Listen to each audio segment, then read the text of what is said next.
Alright मेरे प्यारे प्यारे दोस्तों, मैं हूं हारिस सुल्तान। और आजकल की दुनिया में बहुत मुश्किल है कि आप मुल्कों को, कौमों को एक्सटिंक्ट कर दें, तबाह बर्बाद कर दें बाहर के जंगों से। आप देख लें, छोटा सा यूक्रेन है, पूरी इसको सपोर्ट भी नहीं है वेस्ट की, थोड़ी थोड़ी ब्रेड क्रम्स मिलते हैं उसको।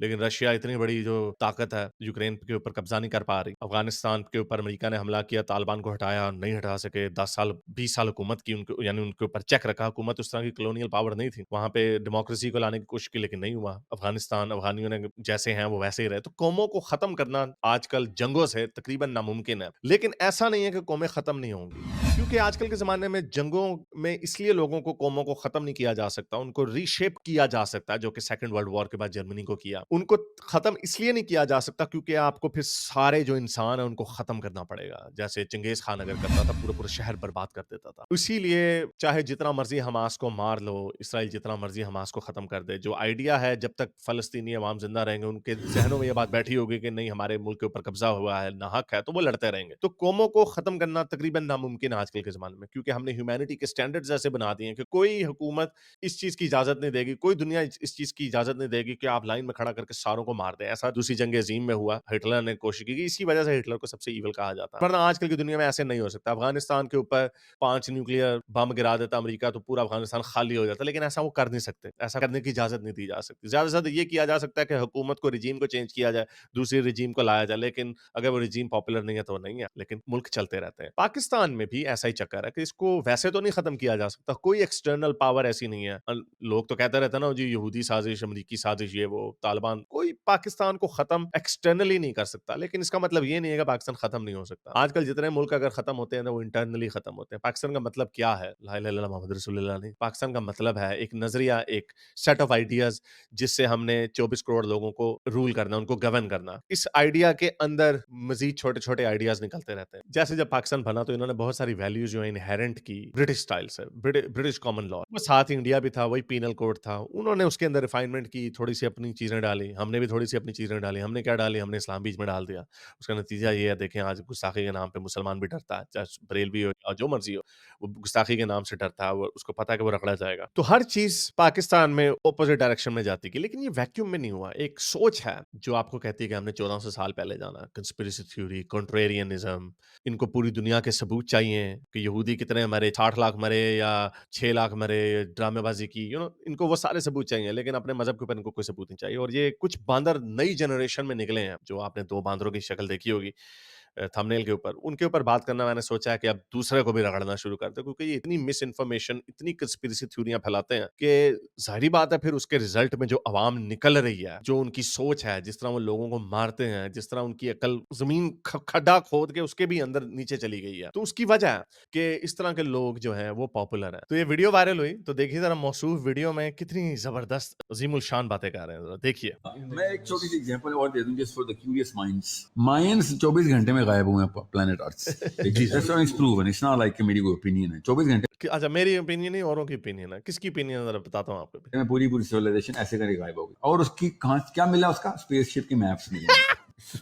ना इसको बेचारे को उलझन आ रही है hold on, it's not. It was at this moment that he knew. या मैं एक छोटी सी एग्जांपल पहले देखें, खुद ही एक छक्का मारा जिसका कोई सबूत नहीं है कि 24 घंटे के अंदर मायन सिविलाइजेशन खत्म हो गई। ये जो कंस्पिरेसी थ्योरिस्ट हैं कुछ, जिनमें सबसे मशहूर जो है वो एरिक वॉन डैनिकन, और वो जॉर्जियो स्कूली, जो जिसकी वो फोटो है एलियंस बालों वाला, एंशिएंट एलियंस जो टीवी शो था, और ऑब्वियसली जो ग्रैम हैनकॉक है। ये 3, और मेरा ख्याल 1-2 और नाम है, ये 3-4 कंस्पिरेसी थ्योरिस्ट हैं जिन्होंने उसका sarcophagus एक मिला, एक मायन बादशाह का, उसके ऊपर बहुत सारी तस्वीरें हैं, बहुत सारी। तो उनमें से वो ये कहते हैं कि एक जी, ये इसके अंदर स्पेसशिप है। अब मुझे तो नहीं नजर आता कि इसके अंदर कौन सा स्पेसशिप है, तो मैं आपको फोटो भी दिखा देता हूँ। तो ये एक मायन आर्टिफैक्ट है, एक मायन बादशाह था, पैकल या पैल्कन द ग्रेट। उसमें उसके जो sarcophagus था, उसके ऊपर कुछ इंस्क्रिप्शंस थी। अब वो इंस्क्रिप्शंस क्या थी, जरा मैं आपको पहले वो इंस्क्रिप्शंस दिखा देता हूँ। तो ये वो इंस्क्रिप्शंस हैं, आप देख सकते हैं। अब इनका कहना ये है जो कंस्पिरेसी थ्योरीज, जो वो जॉर्जो एरिक और ग्रैम हैनकॉक जैसे कंस्पिरेसी थ्योरिस्ट हैं, उनका कहना ये है कि ये असल में जो इसका बादशाह है, ये एक स्पेसशिप के अंदर बैठा हुआ है, ये कुर्सी है, ये ऊपर की तरफ इसको खींच के लेके जाया जा रहा है। कैसे इन्होंने अब ये कैसे तस्वीर बना ली, कैसे ये छवि अपने दिमाग में क्रिएट कर ली, ये भी देख लेते हैं। ये देखें, ये अब इसका ज़ूम्ड इन वर्ज़न है और वो इन्होंने इसकी रिकंस्ट्रक्शन ये किया कि ये एक स्पेसशिप है, जिसके अंदर ये बैठ के ऊपर की तरफ जाएगा। ये है असल में इनकी थ्योरी, जिसको ये साहिल अदीम, बालों वाली चुड़ैल कह रही है डन हो गया। हाँ जी, वो 24 घंटे के अंदर खत्म हो गए। पहली बात ये कि 24 घंटे के अंदर खत्म कोई सिविलाइजेशन अगर हो भी जाए तो हमें उसका पता नहीं लग सकता। कैसे? क्योंकि आर्कियोलॉजी में जो हम डेटिंग करते हैं वो घंटों के ऊपर नहीं होती बल्कि सदियों के ऊपर होती है, डेकेड्स के ऊपर कम से कम होती है। अगर हम क्लोज अपनी हिस्ट्री में देखते हैं, यानी ह्यूमन हिस्ट्री में आर्कियोलॉजिकल, वो डेकेड से भी ज्यादा होती है, सेंचुरीज में होता है रिलायबल काम।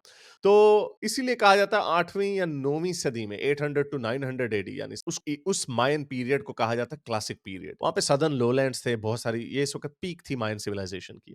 लाइक एनी अदर सिविलाइजेशन शुरू होती हैं। रोमन को अगर आपने देखना है 800 बीसी में शुरू हुई, फिर आहिस्ता पहले 7 किंग्स का दौर था, फिर रिपब्लिक बनी, फिर जूलियस सीजर आता है, उससे पहले मारियस सला का भी कम, तो एम्पायर बन जाता है, 400 साल मजीद रहता है। तो फ्रॉम 800 बीसी टू 400 एडी तक रोम एक सिविलाइजेशन रहती है जो दुनिया पे, यानी अपनी सुपर पावर है वर्ल्ड की। Eastern Roman empire, Byzantine empire में वो शाखा ब्रांच ऑफ कर जाता है, लेकिन वो बिजेंटाइन एम्पायर है। This is not the empire of Julius Caesar या ऑगस्टस सीजर।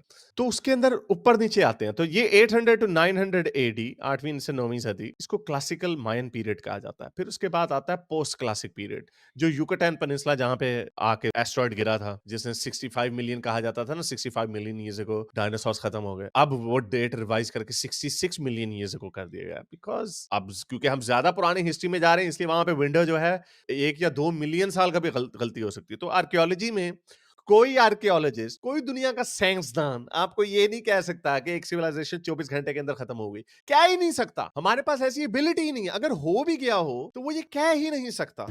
तो ये इससे छक्का मार दिए एवं किसको जी, कंस्पिरेसी थ्योरिस्टों को सुन के। तो जैसे आपको बताया, पोस्ट एक क्लासिकल पीरियड, फिर पोस्ट क्लासिकल पीरियड जो 900 एडी से लेके 16th सेंचुरी तक आता है। 16th सेंचुरी तक वो चलता है युकाटैन पेनिनसुला में, नॉर्दर्न एरियाज में जो मैक्सिको का है, वहां पे वो चलती है, सिविलाइजेशन थ्राइव करती है। 16th सेंचुरी में क्या होता है, स्पेनिश आ जाते हैं और फिर वो आके इनको मारना शुरू करते हैं। तो 16th सेंचुरी में इनका डिक्लाइन होता है बड़ा रैपिडली। तो इसके पीछे कोई एलियंस नहीं है, इसके पीछे कोई स्पेसशिप्स नहीं है, इसके पीछे क्लासिक इन्वेजन है। और फिर उसके बाद जो वहां पे ताउन आया, बीमारियां आई, प्लेग्स आए, जिसकी वजह से बहुत सारे लोग मरे, स्पेनिश ने मारा, जुल्म से उनको मारा। लेकिन मजे की बात यह, मायंस को आज भी नहीं कहा जा सकता कि एक्सटिंक्ट है, क्योंकि आज भी बोलिविया, ब्राजील और आपके मैक्सिको, इन सारी एरियाज में आज भी उन्होंने अपने कल्चर को उसी तरह जिंदा रखा हुआ जिस तरह अगर फर्ज करें कोई एंशिएंट हिंदू रखता है या कोई एंशिएंट ज्यू रखता है अपने कल्चर को जिंदा। तो वो एक्सपायर, वो खत्म नहीं हुए। लेकिन देखा आपने इसका कॉन्फिडेंस इस बांदर का, वो हो गया, डन हो गया, कोई डन नहीं हुआ। और अगेन इसके ऊपर इससे डिबेट नहीं की जाएगी, दो आर्कियोलॉजिस्ट की डिबेट्स देखी जाएंगी। और ये ग्रैम हैनकॉक और ये एरिक वॉन डैनिक, जितने भी मैंने आपको नाम बताया, ये भी सूडो ही है, ये सूडो इंटेलेक्ट, इनकी कोई एक्चुअल वैल्यू नहीं है, एकेडेमिया में इनकी कोई वैल्यू नहीं है। तो इस तरह के ये जो पॉपुलिस्ट लोग जो आके बातें कर देते हैं, क्योंकि इनके पास मीडियम है, तो ये लोगों को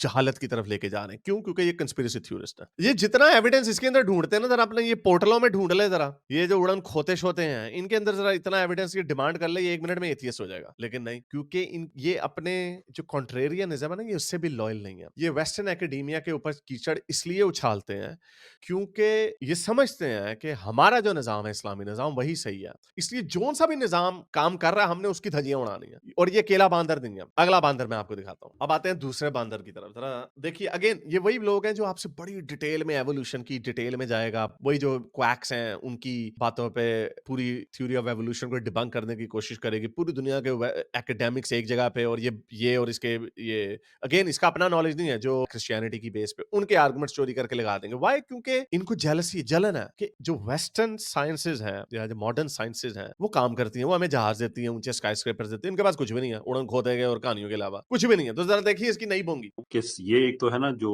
मॉडर्न वेस्टर्न साइंस है, इसके अलावा एक क्लासिकल साइंस है जो ओहो, कि हकीमों के पास है। मैं हकीमों के बाद क्लासिकल साइंस है, इसको क्वैकरी बोला जा सकता है। कुछ हर्ब्स काम करते हैं, साइंसेस थी उस जमाने की, और वो उनके अंदर पीयर रिव्यू नहीं था, इसलिए वो इतनी जबरदस्त नहीं थी, लेकिन वो करते थे काम। लीचेस लगा के अगर किसी का जहर निकालना होता था ना, लीचेस लगा के ब्लड लेटिंग करते होते थे, क्योंकि उनको ये भी लगता होता था कि जहर नहीं, जहर तो चलो चलो ठीक है अफेक्टेड एरिया में कर दो।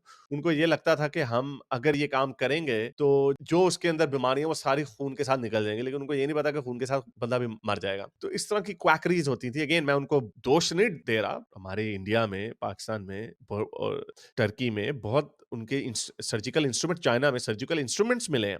रोम्स को उनको मेडिची बोला जाता था, जो मेडिक्स होते थे, लेकिन उनके पास they did the best what was available to them.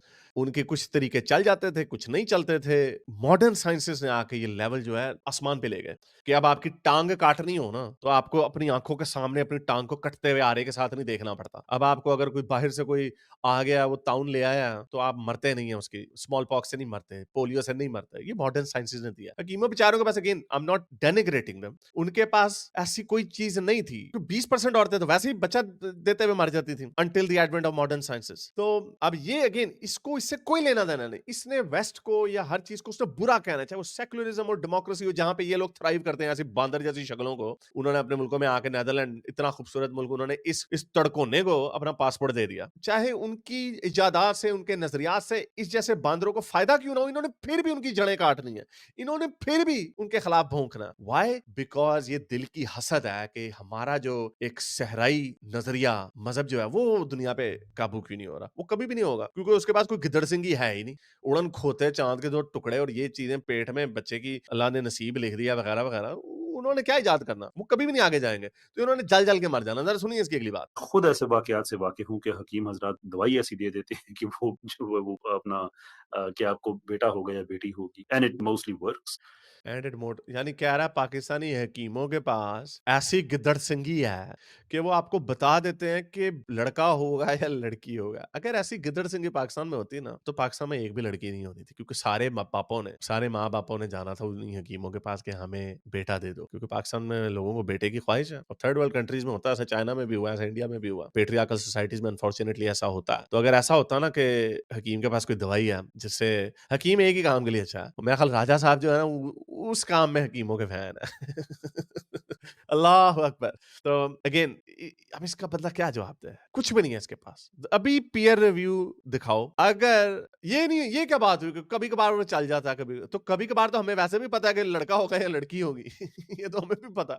तो जरा अभी दिखाओ, जरा 10 बंदों को, 10 नए जोड़ों को वो गोली दो और कहो कि ये लड़का पैदा होगा। उन 10 में से देखते हैं कितने लड़के पैदा होते हैं। अभी धज्जियां उड़ जाएंगी। लेकिन ऐसा होगा 5 लड़के होंगे, 5 लड़कियां होंगे, तो ये कहेगा देखा मैंने कहा था कभी कभार होता। तो यही कभी कभार दुनिया में भी होता। ये वही काम है कि जब इनको पूछा जाता है ना, यार तुम्हारे मोमिनों का बुरा हाल क्यों है, हर तरफ से छितर पड़ रहे हैं इनको, अल्लाह भी छितर मार रहा है, कहते यही टेस्ट है। तो वो यही कहेगा ना कि अगर कोई ऊपर से मदद नहीं आ रही, अगर फर्ज करें कोई चीज वजूद नहीं रखती, तो वो यही कहेगा ना कि यार ये टेस्ट है। वो ऐसी शुद्ध नहीं छोड़ेगा ना जो खुद प्रूव नहीं हो सकती। अनप्रूवेबल चीज को प्रूव करने के लिए एक और अनप्रूवेबल चीज फेंक दी जाती है। वो यही है कि यार टेस्ट हो रहा है। अगेन प्रॉब्लम इनकी यही है, ये मजीद से मजीद बोंगियां इसलिए मारे जा रहे हैं क्योंकि इन बेचारों के जो primary ideology to lean on है ना, वो बड़ी मुश्किल है, उसकी कोई जगह नहीं बन रही 21वीं सदी में। तो बहरहाल इस तरह की इन बांदरों की अगर फनी वीडियोस आपको मिलती रहे, मुझे भेजते रहें, क्योंकि मैंने अब इनको पेलते रहना। उम्मीद करता हूँ आज की वीडियो आपको पसंद आई होगी। ज़्यादा लाइक करें, शेयर करें, नीचे कमेंट्स अपने ख्यालात के इज़हार ज़रूर करें। तक के लिए इतना ही, अगली वीडियो तक साइंस हाफिज़।